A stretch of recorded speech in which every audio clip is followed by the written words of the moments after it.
I've heard you talking about the fact that there were a certain number of cycles. 84. 84, exactly. And so I was intrigued about this, not 42, which is the answer. How many more will happen? 112 will happen. 112. 112 times it'll happen. After that, it will manifest in a way that it's non-physical and becomes a perpetual universe as a thing, but I know science will not ever go with that. This simple thing that I'm talking about, if I give you the footprints as to how this is evolved, if you can create a mathematical backbone to it, I think it'll make sense to lots of people and you will be seeing further, not with physical eyes, but mathematically you will be seeing much further than where you are seeing right now. Well, my question was going to be this. We started off talking about the cycles of the universe, and there was something which intrigued me. In one of your films, or one of the interviews, I've heard you talking about the fact that there were a certain number of cycles. 84. 84, exactly. And so I was intrigued about this, not 42, which is the answer to everything in Western, but 84, which of course is… 42? Which is twice… 84 is twice 42, okay. So…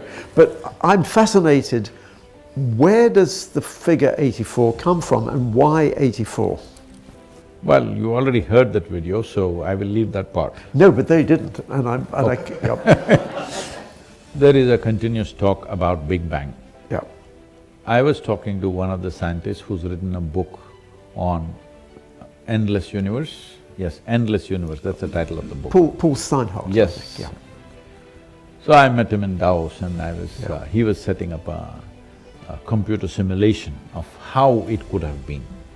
When I looked at that computer simulation, this is a form every day we work with. We call this linga. The word linga comes from the word lina. Lina means the form. We call it the form. The Form. foam. What do you say? Form. Sorry. Form. Thank you. It's my English accent. Why it's called the form is because it was the first form. So when he breathed out and when energy played upon his body and little particles of creation started forming cycles and making Mahakala, a great time, into a simple time process of atomic time, then he roared. When he roared, it rose like that. That form I'm seeing on his computer. This is a form we always people worship and work with in so many ways. I see this guy had it on his computer. I said, how did you get this? He said he's been working on simulating the Big Bang. Then I asked him a simple question. Is it possible there could have been many bangs? He did like that and then he said, possible. Then I said, if there are many bangs, see if you have an automobile, if you take off the manifold, you will see the engine will go bang, bang, bang, bang. If you throttle up, it'll roar. So I said, if there was a series of bangs, could it have been a roar? He said, why not? Possibly. I said, we've always been saying it's a roar, so we called the first form as the Rudra. Rudra means the one who roars. He roared. Like this, then we evolved many forms to describe this. This was Mahakala, this was Kala, this was Rudra, this is the first form, and then the many forms, how they came, there are various aspects to it. These things are not today, these things have been spoken millennia ago. How do they know all this? The simple thing is like this, if you look into this piece of creation, the whole creation is present in a footprint form. By looking at my footprint, suppose I walk through the garden, by looking at my footprint, you can measure my weight, my height, my gait, you can even guess how smart am I. Depending on how I navigate through spaces, you can see how smart you are. In this country, everybody's, eulogizing this all the time. The Native Americans could read the footprint and they could read the tracks, how many people, what is happening, this, that, lot of detail into it. Because the footprint leaves a whole lot of things. So in many ways, various aspects of this creation, you will never be able to see this through physical approach or even mental approach, because mind we see it as a physical projection. Mind is a little subtler projection of the body. So these things cannot be seen, but the footprint can be seen. With the footprint you can know most of the things. Only thing you cannot know is, what is my nature, you cannot know. But you can figure out, if I walk through, let's say, a difficult terrain, you can easily figure out how smart I am. You can figure out what is my thinking. People do this. Looking at the animal footprints, I do this myself. Looking at the footprint, I know where it is going. Is it hungry? Is it not hungry? Is it hunting? Is it just walking around? I've survived in the jungles because I see these things very clearly. So, looking at the footprint of creation, if you have lot of these numbers, which I don't have no numbers in my head, only number I have is this one. Or sometimes it becomes like this. I don't have any other numbers. Because of that, I don't bother about that, but if you have all these numbers, if I show you the footprint, can you build a mathematical ladder to that? If you build that, we can say scientists are seeing something that their eyes or their telescopes cannot see. Yes. But can I ask a follow-up question? Because one of the reasons cosmologists like myself like to invoke cyclic universes is because of the apparently miraculous fine-tunings of the physical constants which are required for life to arise. This is what's called the anthropic principle, that there are unexplained coincidences between the constants of physics which are required for observers to arise in the universe.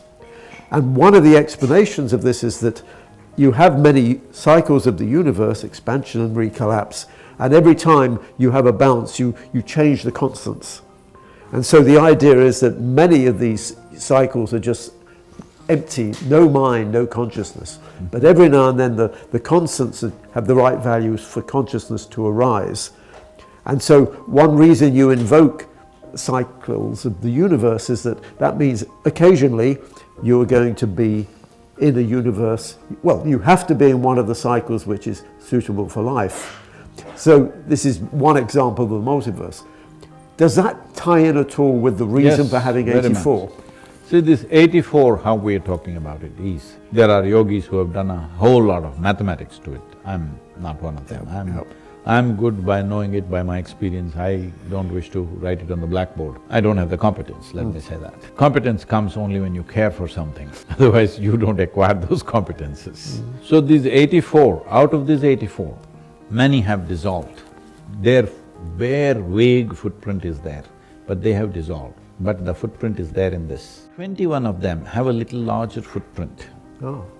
Out of these 21, 10 are almost non-physical. Non-physical, let's say. The remaining 11 are somewhat mildly physical, but the last 4 are reasonably physical. So, we see this number 21 as an important process. Whatever we want to do, we do it in 21 minutes, in 21 ways and all this, because these 21 still have a footprint. If you want to rise beyond your physicality, absolutely, you have to rise beyond all the 21.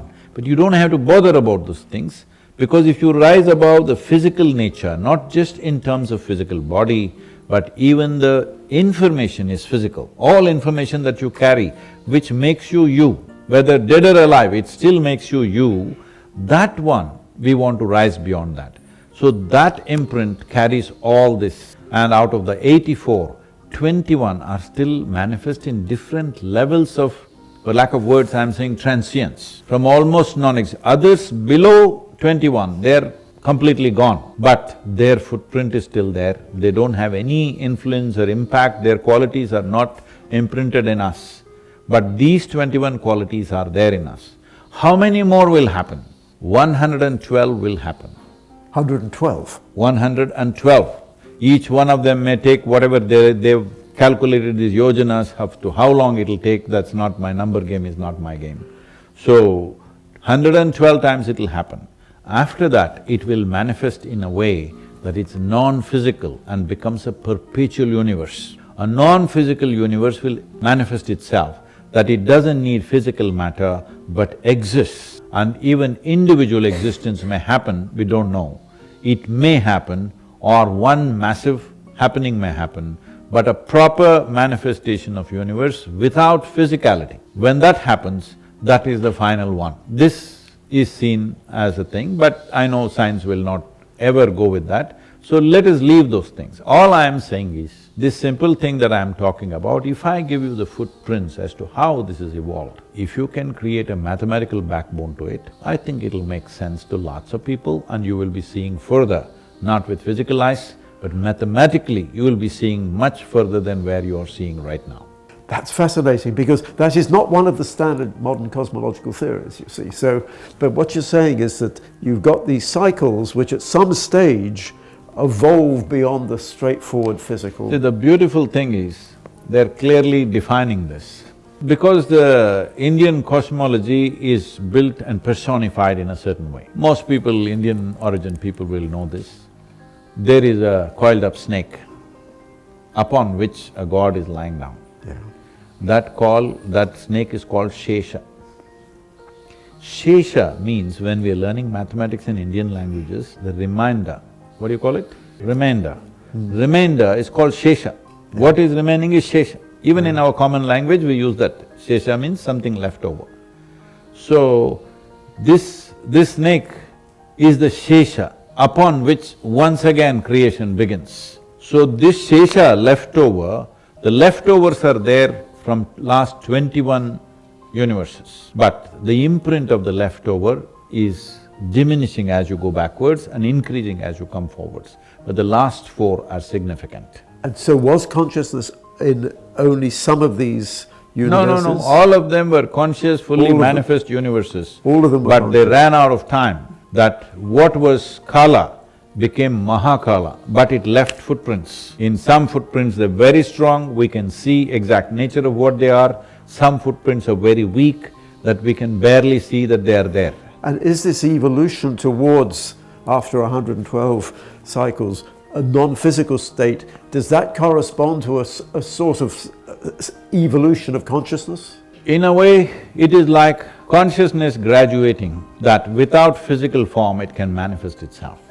That's a very positive note on maybe which to… I know we've come to the end of our 2 hours, but that's a really interesting thought, but especially that you made it mathematical, like… Thank you, sir. You came all the way. Thank you very much, sir. Fantastic.